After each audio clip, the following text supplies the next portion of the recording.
अध्यक्ष महोदय, आम्ही ज्यावेळेस राज्याच्या वतीनं दिल्लीमध्ये कुठली मीटिंग असेल त्यावेळेस जातो, त्यावेळेस आज देखील देशामध्ये 3च अशी राज्य आहेत की जे कर्जाचं प्रमाण त्यांनी केंद्राने ठरवून दिलेलं जे टक्केवारी आहे त्या 20% पेक्षा कमी आहे। त्याच्यामध्ये गुजरात आहे, त्याच्यामध्ये ओरिसा आहे आणि त्याच्यामध्ये आपला महाराष्ट्र आहे। हे पण मला अभिमानाने सांगावंसं वाटतं। आणि बोलत असताना काही जण एकीकडे म्हणतात दिलं पाहिजे, एकीकडे म्हणतात 9 लाख कोटीचं कर्ज झालंय, परत म्हणतात नाही अजून 2 लाख कोटी कर्ज काढा, काय बिघडत नाही, परंतु पैसे देऊन टाका, असं नाही। काही त्याला आर्थिक शिस्त ठेवावी लागते आणि त्या सगळ्या गोष्टीचा साकल्याने विचार करून हे महायुतीचं सरकार अध्यक्ष महोदय त्या ठिकाणी काम करतंय। मला सर्व सन्माननीय सदस्यांना एक गोष्ट सांगायची की आपण केलेल्या ज्या काही वेगवेगळ्या सूचना आहेत त्याची नोंद आम्ही घेतलेली। आज वेळेच्या अभावी बाकीच्या माझ्या सन्माननीय मंत्री महोदयांना त्या विभागाच्या आपले मतं तिथं मांडता आली नाही, पण जे काही रस्त्याच्या संदर्भामध्ये सांगितलं असेल किंवा विशेषतः काहींनी आम्ही जे काही मदत पुनर्वसन विभागाकडनं केंद्र सरकारला अहवाल जायला पाहिजे होता त्याच्याबद्दलचा पण ओहापोह इथं करण्यात आला। अध्यक्ष महोदय, त्याबद्दल मला आपल्यामार्फत सभागृहाला सांगायचं आहे की राज्यामध्ये काही महिन्यापूर्वी जो नैसर्गिक आपत्ती ज्या पावसामुळे मोठ्या प्रमाणावर हानी झाली त्याबाबतचा सविस्तर अहवाल आम्ही राज्य सरकारच्या वतीनं 27 नोव्हेंबरला पाठवला। दुसरा अहवाल 1 डिसेंबर रोजी पाठवला आणि ह्या अहवालामध्ये केंद्र शासनाला तो सादर केलाय।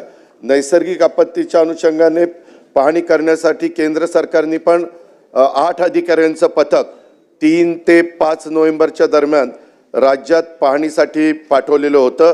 या पथकाने राज्यातील साधारण 4 जिल्हे त्यांनी बघितले, एक धाराशिव, दुसरा सोलापूर, तिसरा अहिल्यानगर, चौथा बीड। आणि केंद्र सरकारकडं आपण मदतीच्या करता मागणी पण जवळपास 29,781 कोटी रुपयाची अध्यक्ष महोदय त्या ठिकाणी केलेली आहे। एक गोष्ट खरी आहे, सभागृहामध्ये काही सन्माननीय लोकसभा सदस्यांनी मुद्दा उपस्थित करत असताना त्याच्यामध्ये असं सांगण्यात आलं, परंतु माझ्याकडे रेकॉर्ड आहे कुठल्या तारखेला कुठले आमचे पत्र त्या ठिकाणी गेली। आणि नुसतं इथंच नाही तर अध्यक्ष महोदय, पंतप्रधान ज्यावेळेस यावेळेस 2 का 3 वेळेला महाराष्ट्राच्या दौऱ्यावर आले होते आणि गृहमंत्री अमित शाह साहेब पण आलेले होते, त्यावेळेस मुख्यमंत्री आणि दोन्ही उपमुख्यमंत्र्यांनी या विषयावर त्यांच्याशी चर्चा केली। त्यांनी पण सांगितलं की आमची पद्धत असते, आमच्या 2 टीम येतील, अजून एक टीम अध्यक्ष महोदय आता डिसेंबरमध्ये येणार आहे, ती साधारण तिथलं अधिवेशन चालू आहे पण 14 का 15 डिसेंबरला अशी साधारण अजून एक टीम त्यामध्ये येणार आहे। आणि त्याच्यामुळं आपल्या राज्य सरकारकडनं जेवढे काही आम्हाला निधी उपलब्ध करून देता येईल तो तर करून देण्याचा प्रयत्न ह्या बळीराजाकरता ह्या शेतकऱ्याच्या करता आम्ही केलेला आहेच। ते आमचं कर्तव्य आहे, त्या कर्तव्याच्याच भावनेतून अध्यक्ष महोदय आम्ही केला आहे। पण त्याचबरोबर केंद्राचा पण आणि त्याच्यात त्या दोन्ही वेळेस म्हणजे गृहमंत्री अमित शाह साहेबांना आम्ही भेटलो आणि पंतप्रधान नरेंद्र मोदी साहेबांना भेटलो आणि शिवराज सिंह चौहान साहेबांना पण भेटलो आणि तिघांनी सांगितलं की तुम्ही काळजी करू नका, साधारण आमचं अशा प्रकारचं नैसर्गिक संकट देशातल्या कुठल्याही राज्यावर आलं तर त्याला मदत करण्याची भूमिका नेहमीच केंद्र सरकारने स्वीकारलेली आहे, घेतलेली आहे आणि त्याच्यातनं तुम्हाला आम्ही निश्चितपणे मदत करू। त्याच्यामुळे आम्हाला पण अपेक्षा आहे की तिथनं निश्चितपणे मदत होईल। त्याचबरोबर DBTद्वारे देखील ह्या सगळ्या रकमा देण्याचा प्रयत्न, मग बियाणं असेल, इतर बाबींच्या करता असेल किंवा जे मदत आम्ही शेतकऱ्यांना केलेली आहे त्या मदतीच्या बाबतीमध्ये असेल ती पण देतोय।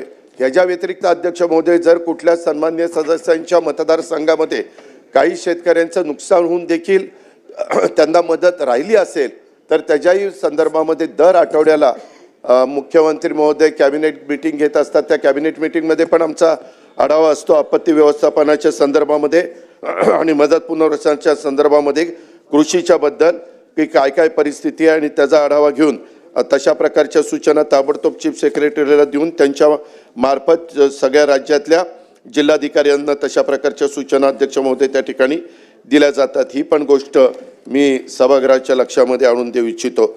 अध्यक्ष महोदय, आज ह्या सगळ्या चर्चा होत असताना मला एक गोष्ट सभागृहाला सांगायची की मी आपल्या बाकीच्या सगळ्यांचाच जे विषय होते त्याला मी स्पर्श करू शकलो नाही, ही मी गोष्ट मान्य करतो वेळेअभावी। परंतु अध्यक्ष महोदय, मी आपल्या अनुमतीने सन 2025-26च्या डिसेंबर 2025च्या हिवाळी अधिवेशनात महसूल व वन विभागाच्या बाब क्रमांक 41 ते 54 मधील अनिवार्य व कार्यक्रमावरील खर्चाकरता रुपये 15,721 कोटी 8,42,000 कृषी पशुसंवर्धन दुग्ध विकास व मत्स्य व्यवसाय विभागाच्या बाब क्रमांक 55 ते 86 मधील अनिवार्य व कार्यक्रमावरील खर्चाकरता रुपये 616 कोटी 21,39,000 आणि सार्वजनिक बांधकाम विभागाच्या बाब क्रमांक 120 ते 154 मधील अनिवार्य व कार्यक्रमावर खर्चाकरता रुपये 6,347 कोटी 41,30,000 इतक्या रकमेच्या पुरवणी मागण्या मंजुरी करण्याची विनंती मी सन्माननीय सभागृहाला त्या ठिकाणी करतो। त्याचबरोबर अध्यक्ष महोदय, मी आपल्या अनुमतीनं 2025-26 या वर्षातील बाब क्रमांक 1 ते 497 मधील अनिवार्य कार्यक्रमावरील खर्चाकरता रुपये 75,286 कोटी 37,59,000 इतक्या रकमेच्या पुरवणी मागण्या एकत्रितरित्या मंजूर करण्याची विनंती देखील सन्माननीय सभागृहाला त्या ठिकाणी करतो। आणि जे बिलं राहिलेली आहेत त्याच्याबद्दल देखील आम्ही नियोजन केलेलं आहे।